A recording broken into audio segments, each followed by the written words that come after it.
The Great Reset was proposed by globalist elites at the World Economic Forum in Davos, Switzerland in May 2020, and the goal is to rebuild the economy sustainably following the COVID-19 pandemic.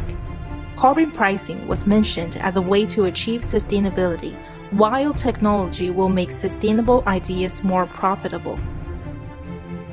However, the real agenda of the Great Reset is to take away freedom from the people through pandemic, climate change, and technological progress. We will illustrate the devastating consequences of the Great Reset and point out the alternatives to achieve sustainable growth. First, governments around the world have imposed various COVID-19 restrictions on citizens, such as closing businesses and schools, banning in-person religious services, and mandatory coronavirus tracking app. If the governments are led to issue orders unchecked in the name of the pandemic, people's constitutional rights are essentially gone. COVID-19 is not a one-off crisis from nature. Dr. Yan stated clearly in her research reports that COVID-19 is a bioweapon made by the Chinese Communist Party in the lab using the military exclusively owned Zhoushan bat virus as a template. Dr. Yan pointed out that when the CCP makes a bioweapon, they create many kinds of viruses. The ultimate solution to the pandemic is removing the creator of the virus.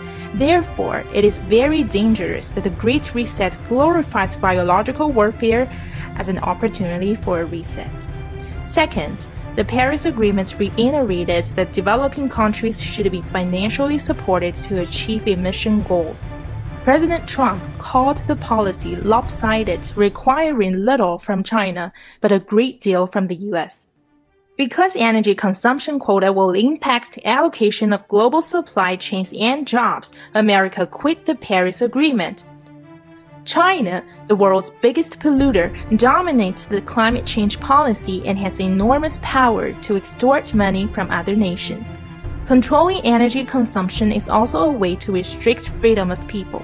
Since great systems are often centralized and nationalized, authoritarian governments can cut off power supply to dissidents.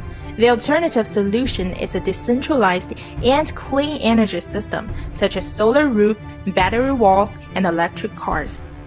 Third, globalist technological progress was played out by big tech in real time throughout the US election. Twitter and Facebook suppressed the truth of Hunter's laptop from Hill and evidence of massive election fraud. After Twitter and Facebook banned President Trump and many American patriots, big tech refugees migrated to competing platforms such as Parler. To everyone's surprise, Google and Apple pulled off Parler from app stores. Amazon shut down Parler's servers. The big tech firms are perpetrating crimes of dictators by killing freedom of speech. How can such a great reset be sustainable? The alternative is coming. The Starlink project will provide internet access from the space via satellites with global coverage. The email inventor Dr. Shiva Ayyadurai promised to deliver you a platform that will destroy big tech. The good forces are applying science and technology to defend truth and freedom. The core of the Great Reset scheme is to conceal truth with false narratives and restrict human rights with pandemic and climate change policy. The facilitators of the scheme are globalists such as Wall Street, the big tech companies, and compromised politicians. By spreading the truth and joining the alternative ecosystems, we the people will win.